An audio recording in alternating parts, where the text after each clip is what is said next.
No way. No way. No way.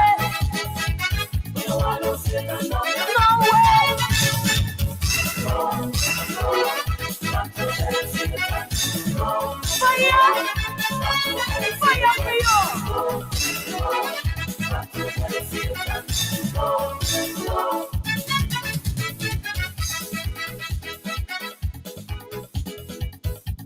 If you're a small business owner or an independent contractor, get critical illness insurance and cover up to 80% of your medical costs with Sagicor Pro Shield. The time by Sagicor Life is... Time is now 7 a.m. and it's now time for the Morning Watch. The Morning Watch is brought to you today with the kind sponsorship of Accelerate Pastors and Leaders Conference 2025, Friday, October 9 to Saturday, October 11. Well, Saturday, October 10 at the Ambassadors, 63 Hagley Park Road, Kingston. Join us for the 4th annual Accelerate Pastors and Leaders Conference hosted by Transformed Life Church. Thursday, October 9, 6 p.m. to 9:30 p.m. Friday, October 10, 9 a.m. to 4:30 p.m. Saturday, October 11, 9 a.m. to 1 p.m. Bonus event Friday at 6:30 p.m. for you and all your leaders. For more information and to register, visit accelerate-leader.net or call 876-371-0983. See you there. Listeners to Love 101 FM are advised that the views and opinions expressed in this program are not necessarily those of Love 101 FM.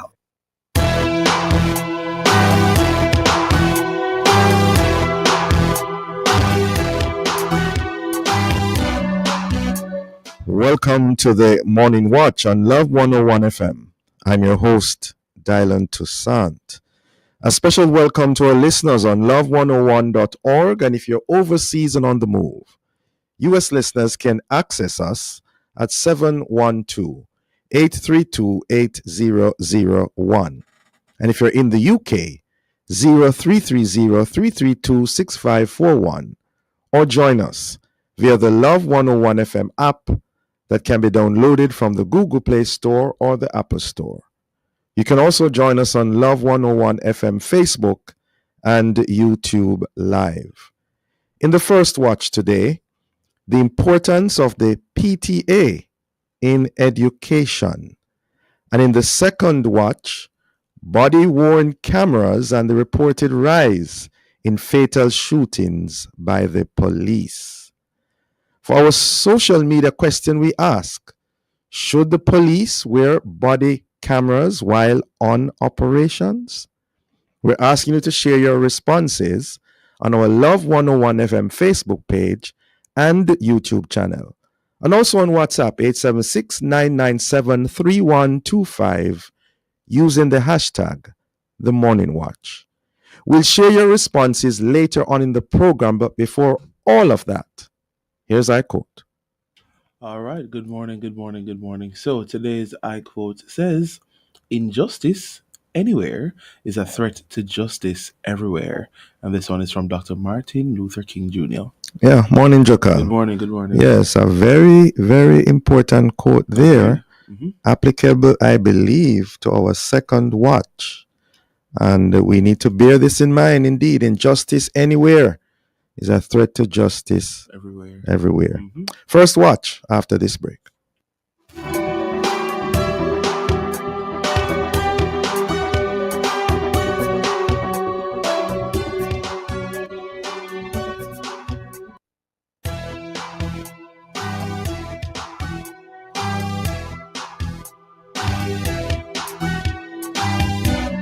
Back to school, I'm just a chill, sir. School fee paid, books bought. Thanks to CNWJ Back to School Special, I borrowed $100,000 and paid less than $10,000 for 12 months. This couldn't miss me. Get your child's classroom ready. Start the school year strong with a CNWJ Back to School Special from August 1 to September 30. Low processing fee. Approval within 24 hours. Conditions apply. CNWJ Credit Union. Discover the benefits of belonging.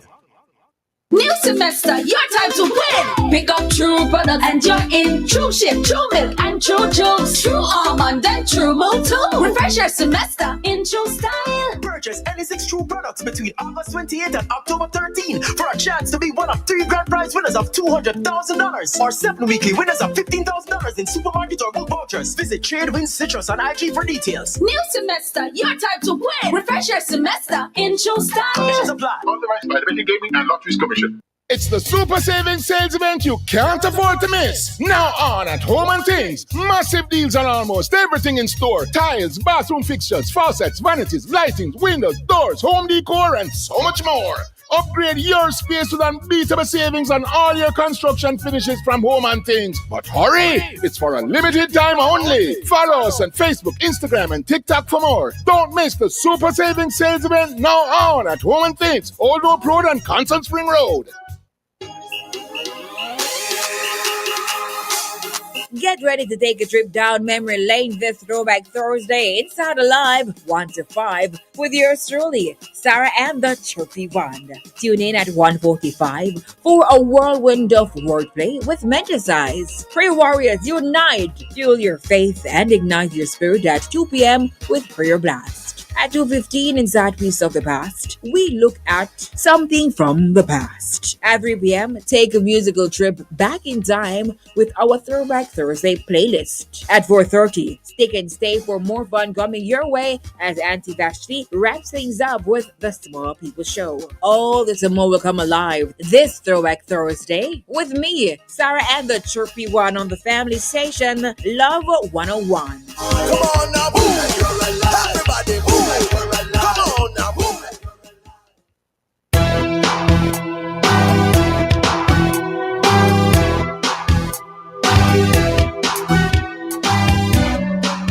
Welcome back to the Morning Watch. Thanks for staying with us. I'm your host, Dylan Toussaint. Now, the start of the school year was met with the usual excitement and expectation as the nation's children returned to school after their summer break.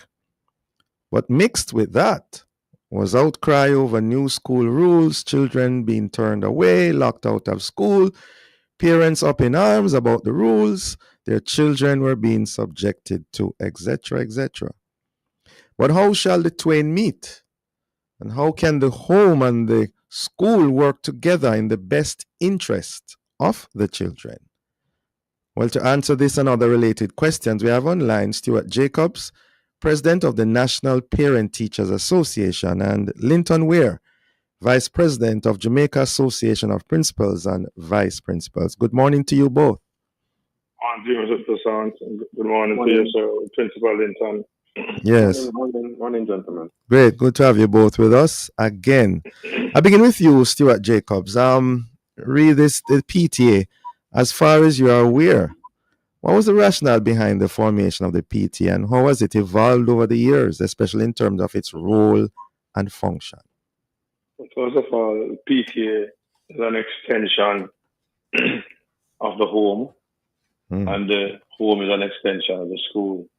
And the PTA is that conduit between the school's administration, parents, the students, and of course the wider community. Because those members of the PTA form the immediate community around the school most times. The PTA is also an act of parliament. Believe it or not, it's a legal entity. Yeah. It is a legal entity because in a quasi way, a school board cannot be fully constituted unless there's a PTA rep sitting on that board, we are fully constituted PTA rep sitting on the board to make governance policy and governance decisions of the school. That's how important the PTA is. Additionally, PTA, a well-functioning PTA, ought to support the administration of the school. So the school has an ethos. The PTA is expected to follow and to live by that ethos. Secondly, in terms of supporting the administration, if the administration says there's a rule that exists where dress codes are concerned, it is the PTA who's supposed to be championing that and not the adversarial towards that. And then the second thing that the PTA does is to say to the viability, the financial viability of the school, to assist with the financial viability of the school and to help in the infrastructure, the structural development of the school. Because as parents, we don't look at just now, we look at the future, the extended village. And so not because your child is going to leave the school in another 5 years, you don't do anything. But the PTA is a critical role. In fact, the PTA makes up the largest number in the school. Because even if you have 1,000 children in a school, by virtue of nature, you really have 2,000 members in a PTA because it takes two persons to meet that one. It takes 2,000 persons to have meet that 1,000 children.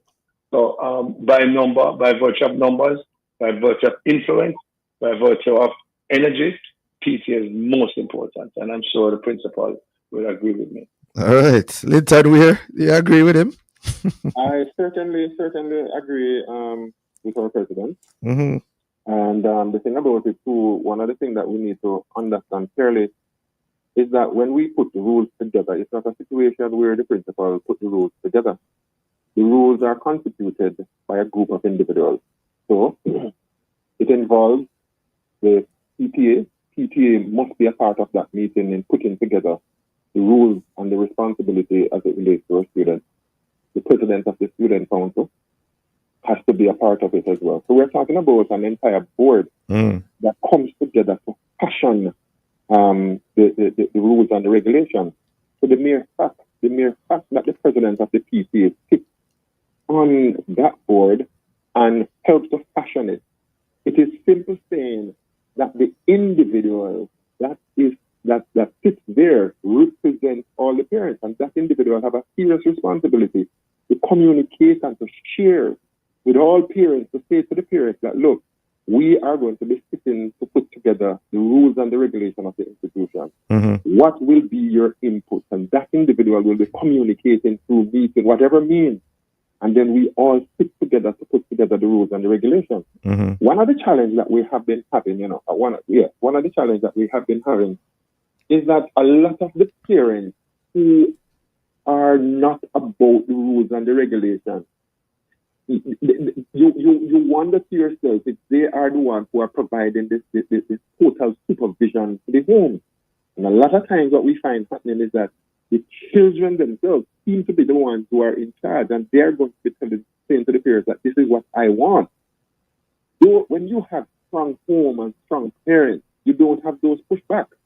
Because strong homes and strong parents will be saying to the child, this represents the rule, and this is what I'm purchasing, this is what I'm going to put forward. But a lot of our kids pretty much purchase for themselves, and they want to do their own thing. But if it is that the parents are attending PTA meetings, they're a part of what is happening within the school, then it makes it easy for the buy-in to take place. But when you find parents not a part of the PTA, and I spoke about it before, there are many parents, many parents, who for grade 7, take their children there, you don't see them again until graduation time. It can't be like that. You must be a part of the process. You must know exactly what is happening. So you are in sync with the rules and the regulations. So if the school puts together that, look, it is going to be polishable shoes, it is polishable shoes. And there's a rationale behind why schools are saying it has to be polishable shoes. It's not that the school is saying that you're not supposed to wear class, because you can wear class, but it must be polishable. Because what you find happening when it is of the suede material, they burn the rubber, the tires, and they get the dust from it. And that's what they use as their polish to maintain the suede. And that by itself has we have a lot of challenge with that. For one, our ancillary workers have a serious challenge to clean the bathroom. Because when they go in the bathroom with it, I'm telling you, it's a total mess. Then separate and apart from that, there are children who have respiratory problems. And this is why school leadership have been saying it has to be polishable. What is so difficult? If it is that you are going to purchase And we're simply saying purchase polishable shoes. Just purchase the polishable shoes. And what that will do too, it will give the children a sense of responsibility to get up early in the morning, polish your shoes, shine your shoes, get it ready for work. Okay. And it's not a situation where we just pull the regulations and the rules out of a hat. The president of the PTA sit with us, and all of us sit together to put together and to fashion the rules and the regulations of the institution. And from time to time when we have meetings, we emphasize, we re-emphasize. Yeah, the sorry. importance of following the rules. Sorry, Linton, we have to break your train of thought. We are up on a break. We'll be right back.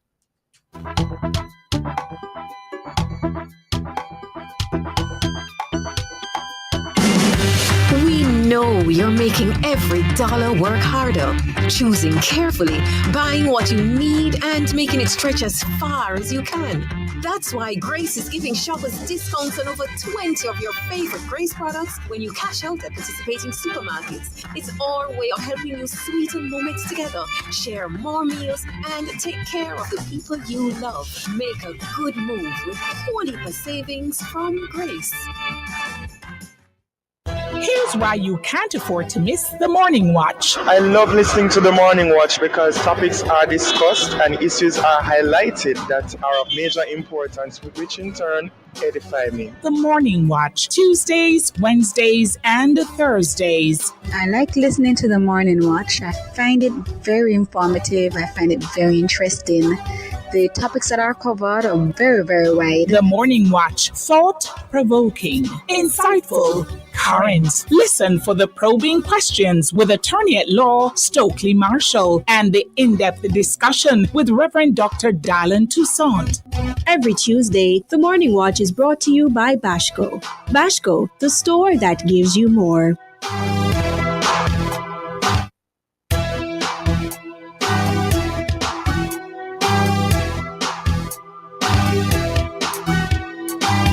Welcome back to the Morning Watch. Thanks for staying with us. I'm your host, Dylan Toussaint. In this, the first watch, we are discussing the importance of the PTA in education today.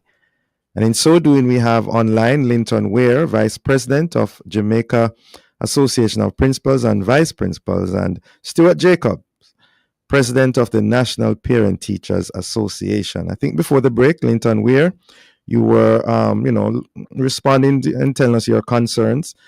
Based on what you have said so far, Linton Ware, has the PTA therefore fulfilled its mandate, or has it been fulfilling its mandate?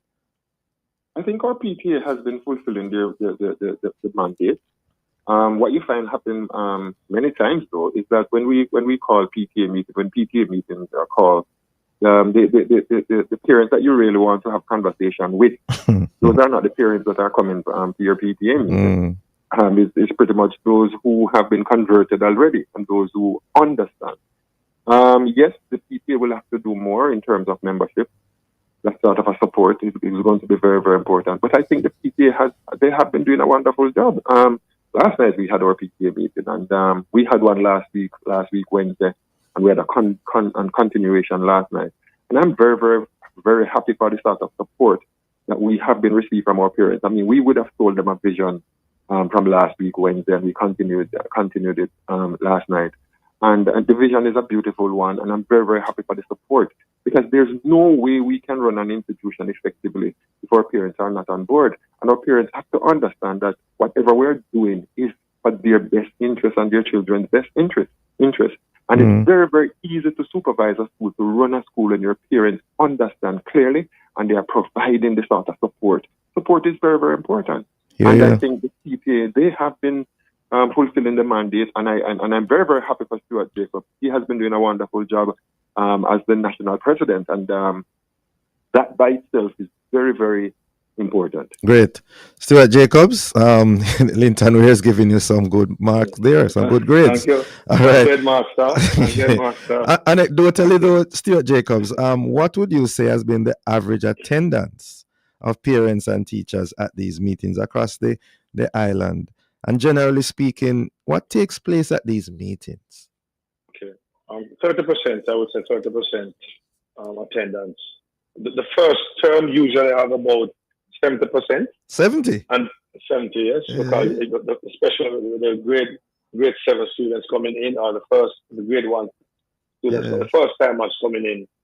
You also find that there's an increase of the fifth farmers coming in because they want to hear what is going to happen to their children with this big external exam, and then it tapers off to 30%. 30%. It tapers off to about 30%, and as principal said, it's usually the very same parents coming back. So the administration is preaching to the converted. Mm-hmm. Now, ideally, what should happen at a PTA meeting is that you should have a simple agenda. Hello, Stuart Jacobs. All right, with us, Linton Weir. Sorry. Oh, okay. Sorry. All right, you're back with us, Stuart Jacobs. Yeah. Go ahead. Go ahead. We discourage PTAs from having the financial institutions and the people selling all sorts of things to come to the PTA meeting. They are distracting. So we advise that PTA meetings don't last for more than an hour and a half. No more than that. Okay. And then there's a set agenda, which is very simple. Never, and it is a joke amongst myself and PTA presidents whenever we meet. I say it's the only time that you will get an opportunity to speak before your principal. Never ever let your principal speak before you. Because the minute your principal speaks, the people are going to leave. Why? The fundamental reason and the main purpose why parents come to a PTA meeting is to hear what the school is doing for my little Johnny, my little Mary while she's in school. And who they want to hear it from? The principal. I see. So you as president must ensure that your message is short, simple, and pointed to the parents. You give a report of what is happening last term. You give a report of what is going to happen this term. You have a financial report, and then you have the principal speaks. The principal may have a guidance counselor who wants to speak, the sports master wants to speak, a special teacher, but to give each person a time slot. You only have 10 minutes, you only have 50 minutes. Give the chunk of the presentation to the principal, because the principal is the chief executive officer and the chief financial officer of the school. And it is the principal who is taking care of the full responsibility of your children. So the PTA president mustn't have too much or over little say, because the principal can call a meeting of the parents where the principal chairs that meeting. But when you have a PTA meeting, it is the PTA president that calls the meeting and chairs the meeting. And therefore, to some degree, you ask the principal to kind of stand down and follow the agenda that you set.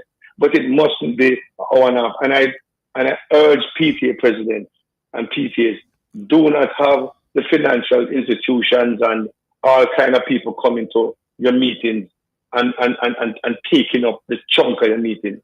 They can send a virtual. Oh, you mean promotions and all of those things? Promotions, they do not do it, because the parents from our research on the ground, the parents are turned off. Yes. By they want to hear from the principal, the guidance counselor, the sports master, the head of department. They want to hear from the people who run the canteen. They want to hear from the people who are the security personnel in the school, and they want to hear from the And you are principal. saying all that can take place in 1.5 hours? Yes, because the president should look at the guidance counselor and say, Madam Guidance Counselor, I'm giving you 15 minutes. Mr. Principal, I'm giving you 25 minutes. And out of respect for the administration, out of respect for the meeting, that is going to be, you follow it, you truncate what that is. Here is sir. Linton Weir, what has been your experience in that regards to these meetings? What takes place within the meeting and how long the meetings are held? Well, the thing about it, for us at Old Harbour High, our meeting lasts pretty much 1.5 hours. We're talking about we start 5:30 and we try to finish minutes to 7. What day normally have the meetings, by the way? We normally have our meeting the second Wednesday of each month. So our meetings are monthly. So our PTA president and myself would put together the agenda, and in putting together the agenda, not necessarily the same thing is going to be discussed each month. Certainly not the same thing. Yes, the just as how Stuart Jacobs put it, it's pretty much the same that we pretty much have of the understanding. There are different topics that we'll talk about from time to time too, and there are times that we try to get expertise to talk about a particular topic. Because the thing about it, what we have to do as it relates to our PTA, we have to try to help our parents as well. I mean, there's no book out there that is going to tell you, what it is that you need to do to grow your child and to help your child. So what we do, we put together the different things that we think is going to be very, very important to assist you as a parent. So it's not the same thing that we're going to be discussing each month. Yeah, Linton, where? Also, I'm sorry. The teachers have to attend. I mean, it's part of. That's why it is called PTA. That's why I'm asking. The teachers have to attend. Yes. Okay. Yes. Okay. So our teachers has to be a part of it. Okay. What it is that we do since COVID, we each month, every other month, we are so let us say the meeting that took place last week, Wednesday, we were face to face. Next month we will be online, and we continue like that. What we find happening too, the online is beautiful in terms of attendance. Far more convenient. Yes. When it is online. So we try to ensure that we are able to pretty much ensure that we take care of everybody. Those who are able to be in attendance, some of the time it's difficult for them to leave work to reach on time for a 5:30 meeting, because our school is a shift school. So it is very convenient when we're having it online, and we find that our attendance way surpass when we're having our face-to-face. Yes. As you mentioned about persons attending Linton Weir, and I'm going to throw the question as well to Stuart Jacobs for the broader scope that he has. What are some of the more common reasons that people give for, and our excuses or factors for not attending these meetings? Linton Weir first. There are persons who will tell you that they would rather for us to have a PTA meeting on a Sunday. There are persons who will tell you that they would rather to have it online. It's more convenient. There are persons who will tell you that 5:30 is very, very difficult for them. Traffic and everything. Exactly. So there are myriad of reasons why persons, and there are some persons who are just not interested. I mean, and that is why for us too, separate and apart from the PTA meeting, we have what is called parent consultation. So let us say, for example, we would have our students would have just completed, let's say they complete their 6-weekly exam. Right. And you would simply say to your parent that, look here, I need to see all the grade 9. I need to see all the grade 7. That sort of a thing. And that is how you are able to get more of them into the physical space so that you can have the conversation. But separate and apart from us to have parent consultation and to invite special group in, because let us say, for example, there are times that you have to invite special group. Let us say you want 7H because you recognize that there is a serious challenge with 7H. Not necessarily all the grade 7s are having that particular challenge. So you target your thing and you said you want all the parents of 7H and you deal with that. But outside of that, I think it is important, Stuart Jacobs, I think it is very, very important for our parents to understand that they have a part to play in their child's development.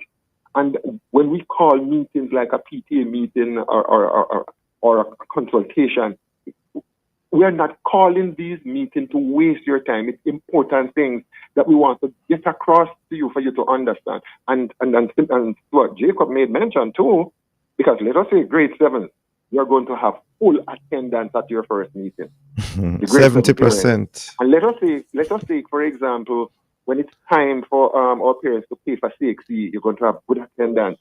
Let us say, for example, when we're preparing for graduation. Oh, yes. Let me tell you, man. It's yes. Bump when you're ready for graduation. Come bank to bank. I'm telling you.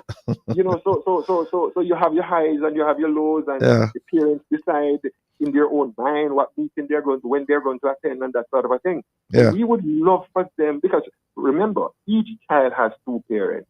If it is that mother is not able to go this month, oh, come on, okay, father go the following month, that sort of a thing. But somebody should be there to represent Let our me young people. let me give Stuart Jacobs the final word. The way forward, Stuart Jacobs, what would you like to see? What would you like to say to use this platform to parents, teachers?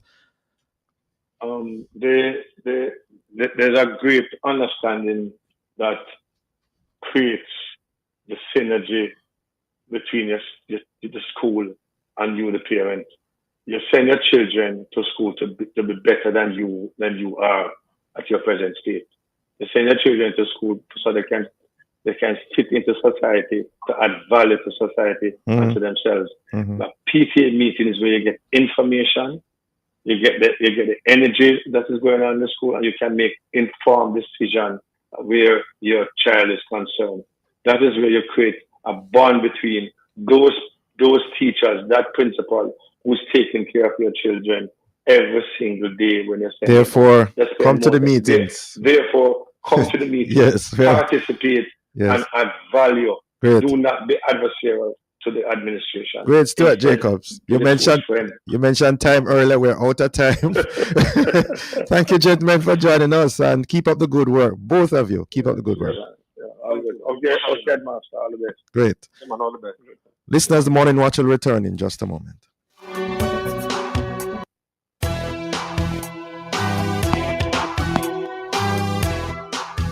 Start your journey with a JN Small Business Loan with small business loans as little as $10,000 and up to $4 million. The time by JN Small Business Loan is 7:31. From me, I pick me what me eat and no wait, sir. I saw me know say Fosca, ingrained in Jamaica. Hey, what's in a bag? Me know me not try. Fosca, ingrained in Jamaica.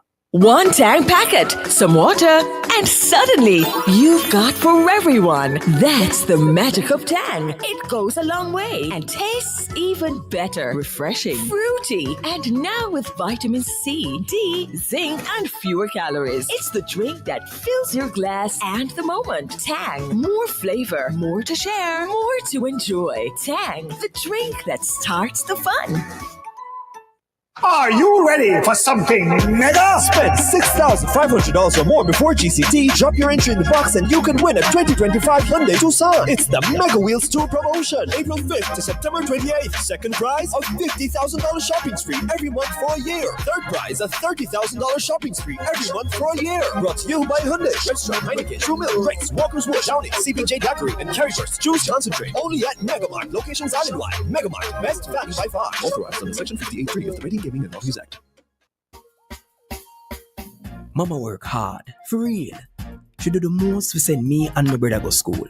So, the dream was always to go to university. Well, I fulfilled 2 dreams with 1 Jane Bank savings plan, you know. I further my education and I make mama proud. See so you can make the par, travel par, graduate like a star. Stop wishing you could. With your Jane Bank savings, you absolutely can. Jane Bank will help you find a way.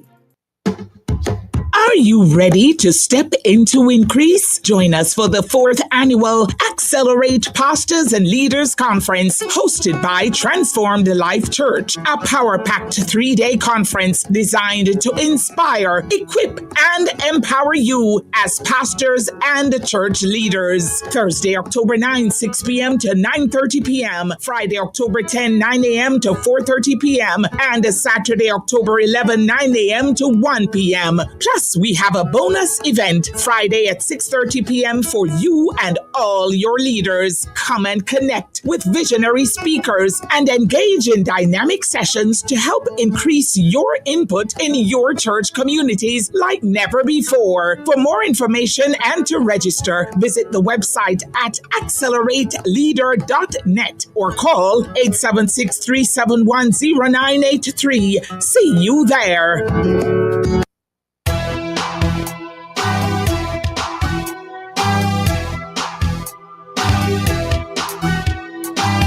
Welcome back to the Morning Watch. Thanks for staying with us. I'm your host, Dylan Toussaint. Well, coming up next, we'll share some of the feedback from our social media question. And that question is, should the police wear body cameras while on operations? I repeat, should the police wear body cameras while on operations.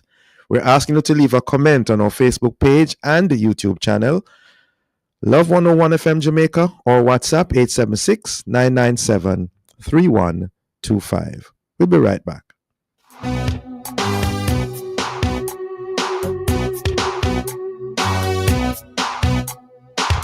Start your day informed, alert, and ahead of the curve. Join us at 6:30 a.m. for the latest breaking news, weather updates, and everything you need to know. Clear, concise, connected. It's your morning news right here on Love 101 FM, the family station. On Wednesdays, the morning news is brought to you by Bert's Auto Parts. It hurts if you don't check Bert's.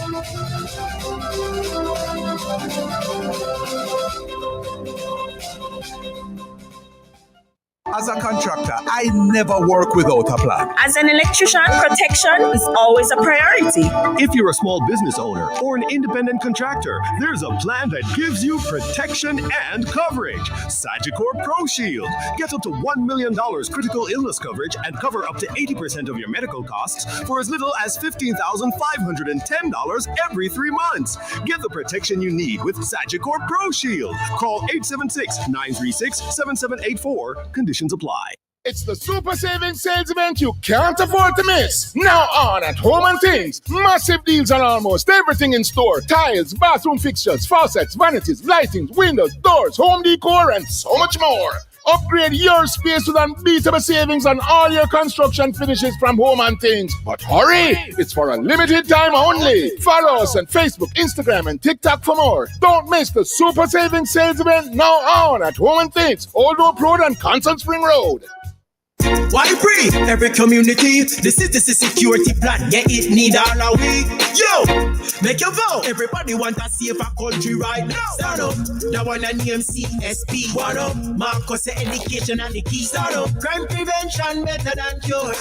Lock the gun there. Open more doors. Citizen Security Plan is an initiative of the Ministry of National Security in partnership with the European Union. It's an all-of-government effort to create safer streets and build stronger communities. Go to mns.gov.jm to learn how you can play your part. It's gonna be alright. Do you remember the Holy Ghost in my house? Well, guess what? Apostle Donald Purge and Lady Angel have something new and fresh for you. Join me this Friday, September 26th at 10:15 for Intro with Apostle Donald Purge and Lady Angel. We're going to talk about the things about his new album. It's gonna be all right. It's gonna be sweet, so don't you miss it. That's Intro this Friday, September 26, 2025, as I talk with Apostle Donald Purge and Lady Angel in the Morning Express at 10:15 a.m. Don't you miss it. Then Jesus showed up and fixed me just in time.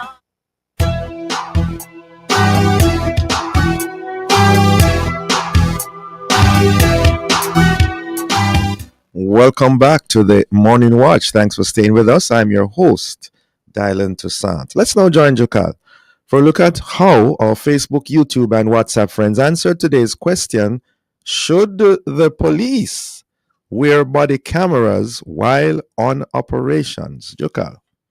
All right, so we have some responses here. Faith from Washington Gardens. Good morning. Yes, yes, yes.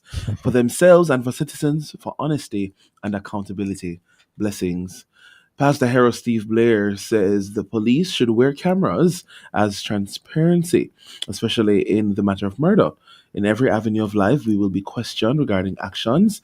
And in a country like Jamaica, where people will make up stories, whether good or bad, the cameras will play a significant role. He says he sat on the West Kingston inquiry and listened to the dozens of people accusing the police. Many were compensated for their loss, but some people made up stories to make the police look bad. Cameras would have offered the security forces some security in that situation. O'Shane, all right, his voice note is loading, but let's move on to Cherry from Spanish Town. Cherry says, I believe that members of the police force must and should wear body cameras to protect themselves, the general public, and that justice will be served in the right way without delay. So we have some We're going to take the rest after the other break. Okay. Yes. All right. Thank you very much. Thanks for those who responded. And so, with fatal shootings by the police reportedly on the rise this year, the call for them to wear body-worn cameras has been amplified. And so to discuss this matter, we are joined by Daniel Archer, Executive Director of National Integrity Action, and Michael Jackson, Executive Director of Jamaicans for Justice. Good morning to you both. Good morning. Morning, Mikhail. Morning, Daniel. Morning to your listeners as well. Great. Good to have you both. Now, ladies, before we delve into the meat of our discussion, for the record, what is the specific remit of the organizations you represent? And I'm saying that because, as you know, persons confuse and mix up both of you very often. So, begin with you, Michael Jackson. JFJ is one of the foremost human rights organizations. We were founded on the basis of responding to state abuse and the dereliction of the state regarding their duties to citizens. Specifically, we respond to matters involving abuse by members of the security forces. That is one of our main and primary areas for Jamaicans for Justice. So you will always hear us talking about killings by members of the security forces, police, soldiers, and so on. Interested. Daniel Archer? National Integrity Action is not the Integrity Commission. We are not the National Integrity Commission. We are simply an organization that was birthed in 2011, which served as a local chapter of Transparency International.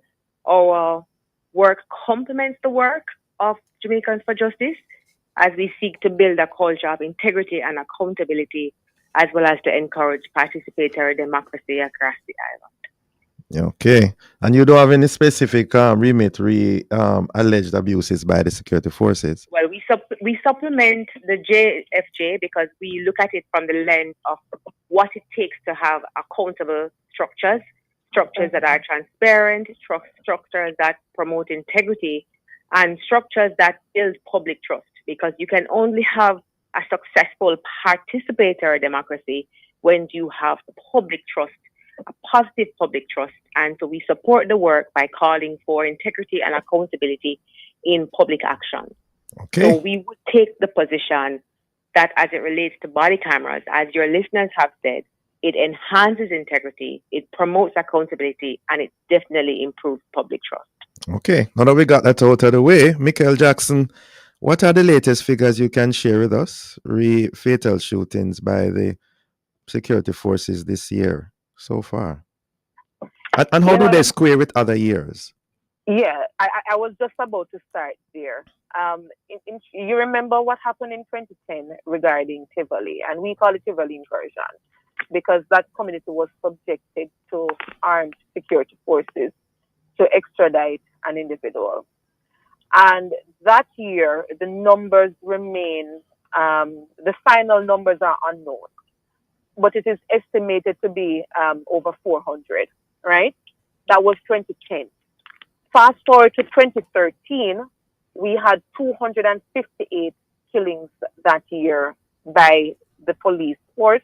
And I use the word the police because it involves both police and soldiers, but it's mostly from the JCF, right? Yes.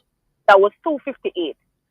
So you can look at it that 2013, we would have had the highest number when you compare it to most recent data. And again, let me put in context. 258, 2013, you fast forward to 2015, Jamaica had a dip and we were happy, we were progressing. And that dip in 2015 was 101 killings.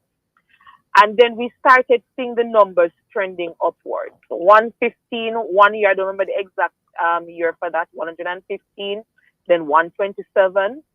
And the previous 2 years, which is last year and the year prior, we had 189.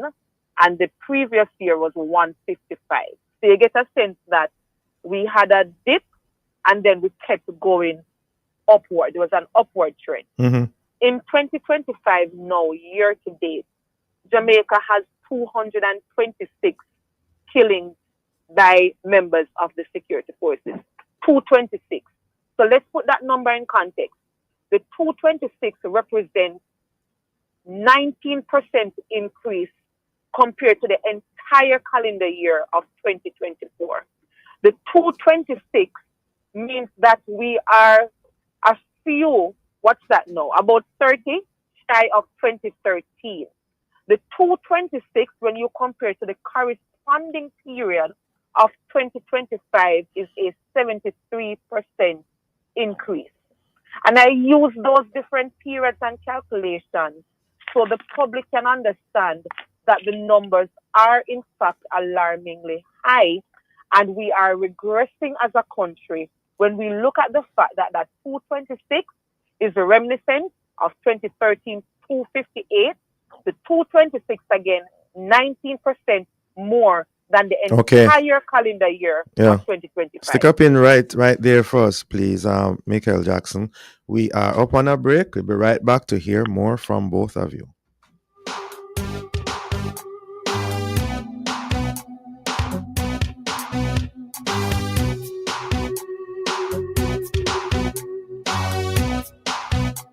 Grace is giving shoppers discounts on over 20 of your favorite Grace products when you cash out at participating supermarkets. The time that Grace can move is 7:46 a.m.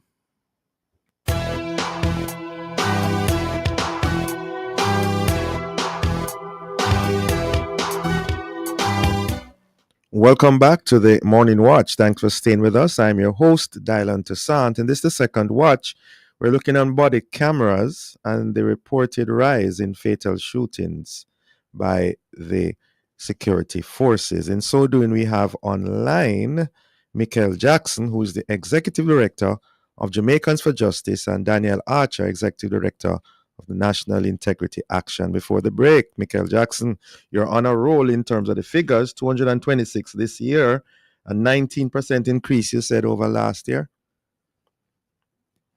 Michael Jackson? Break up that. Yes, are you hearing me? Yeah, go ahead now. Yes. Yes, I'm saying that 19% represents the increase for the entire calendar year. You know, I have to keep emphasizing that. But if you were to break up the numbers and say what is the comparison with the corresponding year, it's 73% increase. Because at this time last year, the figures were at 130. If I'm getting my calculations correct. Mm-hmm. Daniel Archer, in light of all of that, perhaps want to tell us your concerns there. But the question is, how will body-worn cameras help in addressing those concerns? Oh, without a doubt, I think one of your listeners, in response to your Vox Pop, made a mention of transparency, and I think Reverend Blair had also pointed out the importance of the integrity of the actions and investigations. So body-worn cameras would increase public trust in addition to those two things, because you would now have an opportunity for us to understand whether this aggressive policing is in fact worthy of saying it's reducing the crime numbers, or the aggressive policing is at the expense of the rights of citizens.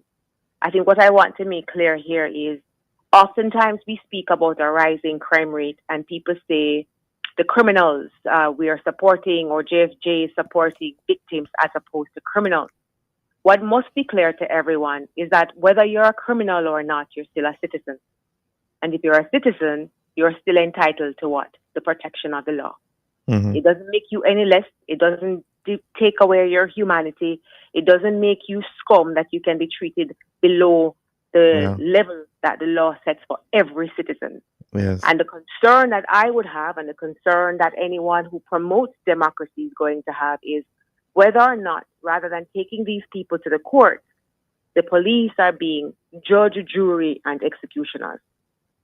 And so if you have body-worn cameras, we can adequately determine, to the best of the evidence that will now be provided, whether the policemen who are now implicated in these fatal instances are being judge, jury, and executioners. Now have some data. Yeah, Daniel Archer and then Michael Jackson, what's your response to those who are saying that could these figures be a reflection of the fact that the firepower out there, the opposition to their presence, has increased in terms of I don't think we can we can make a correlation to that without the evidence. And we can't because we don't have the cameras to see whether or not those persons who have been shot. And along with that, they're saying, perhaps I've heard it expressed that the wearing and turning on of these body cameras can create security concerns themselves. Everything can create a security concern. The very fact that you have a phone in your house can create a security concern because your cameras can be turned on without you knowing. So the question is, how do we balance it? And we must balance it by ensuring that we put things in place that improve trust. And if you have a problem with security concerns, then you have protocols in place that allows when and where the footage is released, how it is managed. Tactical as opposed to ethical tensions can be resolved by ensuring that body-worn cameras are used appropriately, and certainly in the context where we're looking at police officers and policing in an environment where we're now being told, and I believe one of your stations did mention that the downfall in our crime numbers has coincided with an increase in a more aggressive kind of policing. So I think in the context, the incidents that you have mentioned are questionable. And in the absence of the body-worn cameras, you nor I can confirm with any veracity, any great veracity, that what the police is saying is true. And the person who has died, unfortunately, can't speak to what has occurred either. Michael Jackson. This evidence would mean that we want to see what's on those cameras. Certainly. Michael Jackson, there are those who are perhaps saying, security, members of the security forces might be saying, you people can't talk. You don't know what it is out there to be facing all this aggression. And that really and truly, we're just talking up in the air. We are looking at ideal circumstances, and out there in life is the real situation. What's your response to that?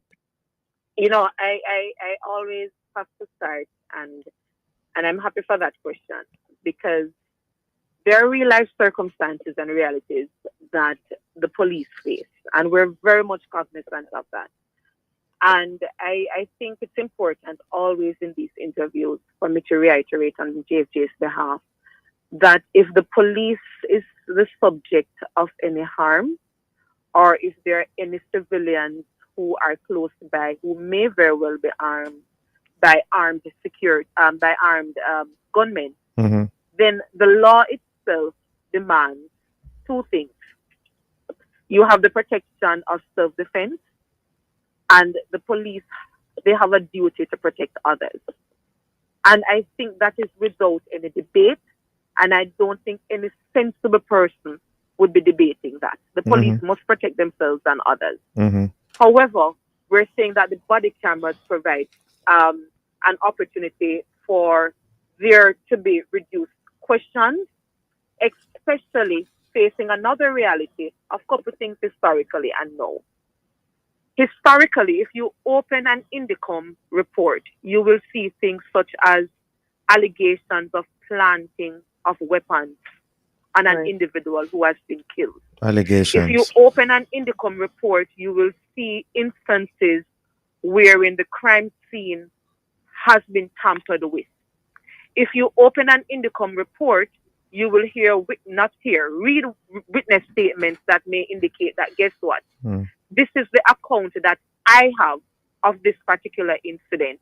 In some instances, those accounts are completely different from the account of the police. So the purpose of the body camera is to provide that independent account, impartial account, by giving us a footage.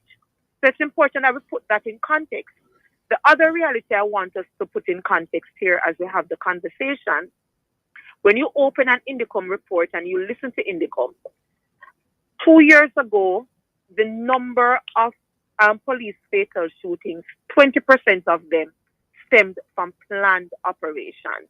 Last year, it increased to 40%.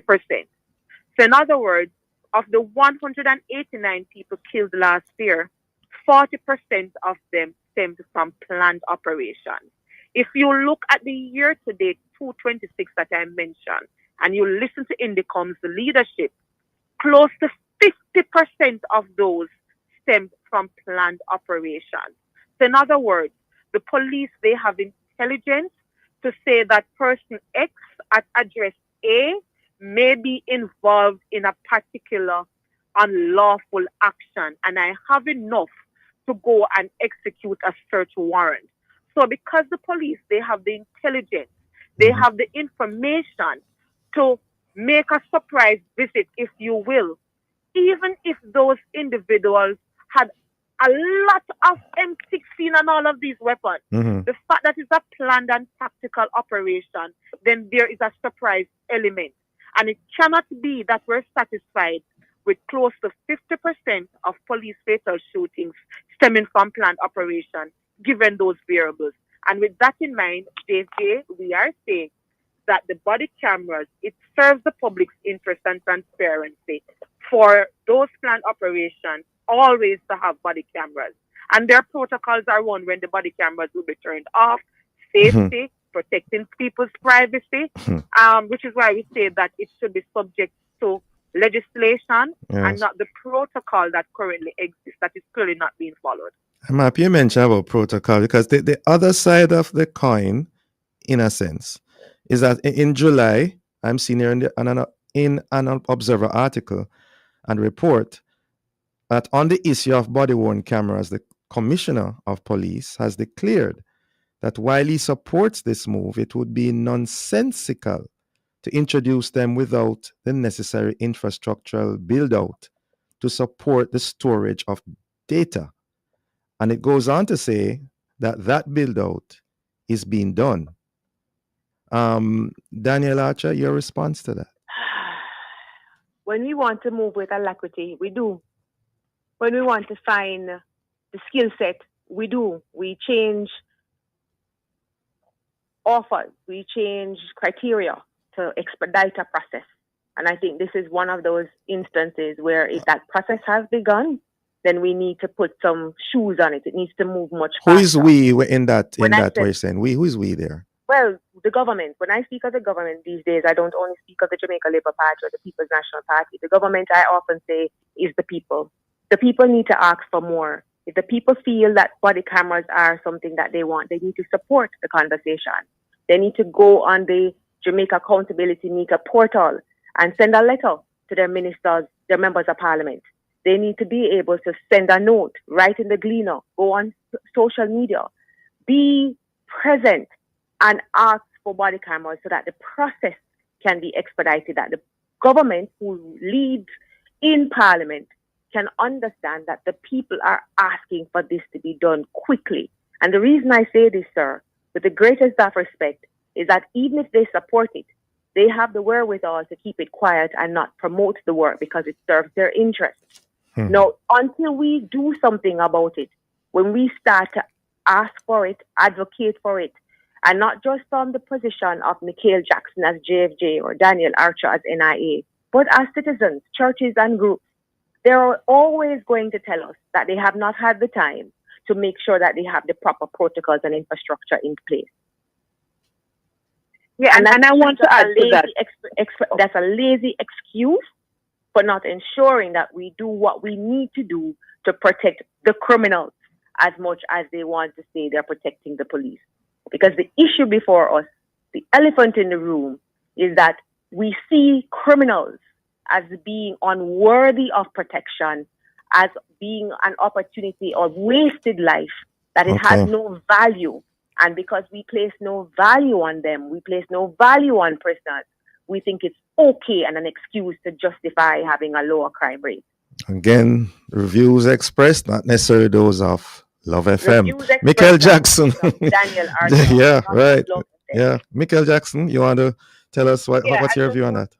Yeah, I just wanted to clarify something. And I think the JCF coming out in that way fueled, a sense of what is not so. So in other words, they were trying to say that, listen, you need the infrastructure to get this thing done. When in fact, when we met with the police high command, we were actually told that the infrastructure is now in place.